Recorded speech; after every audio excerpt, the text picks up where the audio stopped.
नमस्कार, मैं हूं आपके साथ इंशा। नेशनल टुडे 24 में आप सभी का बहुत बहुत स्वागत है। और इस दिनांक 29 मई 2021 को अखिल भारतीय समता फाउंडेशन जनपद मथुरा द्वारा काले कृषि कानून के विरोध में, देशव्यापी निजीकरण, देशव्यापी बेरोजगारी के विरोध में, दोहरी शिक्षा नीति के खिलाफ, बढ़ती महंगाई, बिगड़ती कानून व्यवस्था के विरोध में 208वें दिन जारी अनिश्चितकालीन धरना प्रदर्शन स्थल कृष्णा नगर बिजली घर मथुरा पर पूर्व प्रधानमंत्री, किसानों, मजदूरों के मसीहा चौधरी चरण सिंह जी के 34वें परिनिर्वाण दिवस पर एक श्रद्धांजलि सभा का आयोजन किया गया। हरिओम प्रधान जी के नेतृत्व में पुष्प अर्पित कर श्रद्धा सुमन अर्पित किए। तत्पश्चात वक्ताओं ने चौधरी साहब के जीवन पर प्रकाश डालते हुए बताया कि चौधरी साहब ने भारतीय राजनीति के जातिवादी ताबूत में सर्वप्रथम कील ठोकी और मजदूरों, किसानों के लिए राजनीति की मुख्यधारा का मार्ग प्रशस्त किया।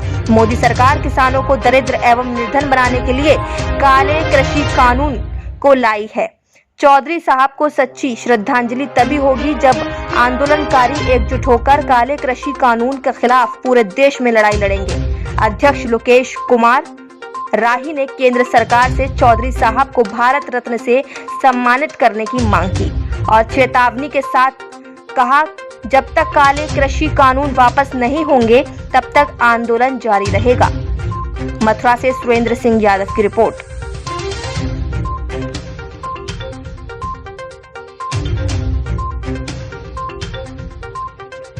केंद्र सरकार द्वारा जबरन बनाए गए काले कृषि कानून के विरोध में आज 208वें दिन अखिल भारतीय समता फाउंडेशन द्वारा जारी अनिश्चितकालीन धरना प्रदर्शन स्थल पर किसानों के मसीहा, मजदूरों के मसीहा, भारत में हरित क्रांति के अग्रदूत, भारत में हरित खुशहाली के अग्रदूत, किसानों के मसीहा चौधरी चरण सिंह जी के 34वें परिनिर्वाण दिवस पर आज श्रद्धांजलि सभा का यहाँ पर आयोजन किया गया।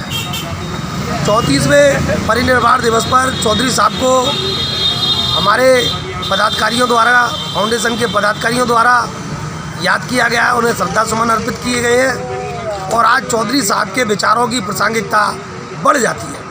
आज चौधरी साहब होते तो इस भारत की तानाशाही सरकार को, इस कट्टरपंथी सरकार को, इस मानवता विरोधी सरकार को, इस दमनकारी सरकार को, इस योगी मोदी की इन सरकारों को, जो कट्टरपंथी तानाशाही सरकारें हैं, जो धर्म के आधार पर, जाति के आधार पर भेदभाव कर रही हैं लोगों के साथ, ऐसी सरकार को तत्काल बढ़वा देते। लेकिन आज उनके अनुयायियों के द्वारा काले कृषि कानून के विरोध में साल भर से कार्यक्रम चल रहे हैं। इस केंद्र सरकार के द्वारा जो आताताई कानून बनाए गए हैं, काले कृषि कानून, उनके विरोध में यहाँ पर भी आज 208वें दिन धरना चल रहा है। आज हम सब लोग पदाधिकारी संकल्प लेते हैं कि चौधरी साहब के बताए हुए मार्ग पर चलकर आंदोलन करते हुए, ये आंदोलन तब तक जारी रहेंगे तब तक केंद्र सरकार किसानों के हित में कानून नहीं बनाएगी और इन काले कृषि कानूनों को तीनों को वापस नहीं लेगी। इन जमाखोरी बढ़ावा करने वाले कानूनों को, इन दमनकारी कानूनों को, निजीकरण को रोकने के लिए, बेरोजगारी खत्म करने के लिए जब तक सेंट्रल गवर्नमेंट कोई कानून नहीं उठाएगी तब तक ये आंदोलन चलते रहेंगे। यही चौधरी साहब को आज 34वें परिनिर्वाण दिवस पर अखिल भारतीय समता फाउंडेशन की समूचे पदाधिकारियों की ओर से, पूरे ब्रजमंडल की ओर से, संपूर्ण राष्ट्र की ओर से सच्ची श्रद्धांजलि।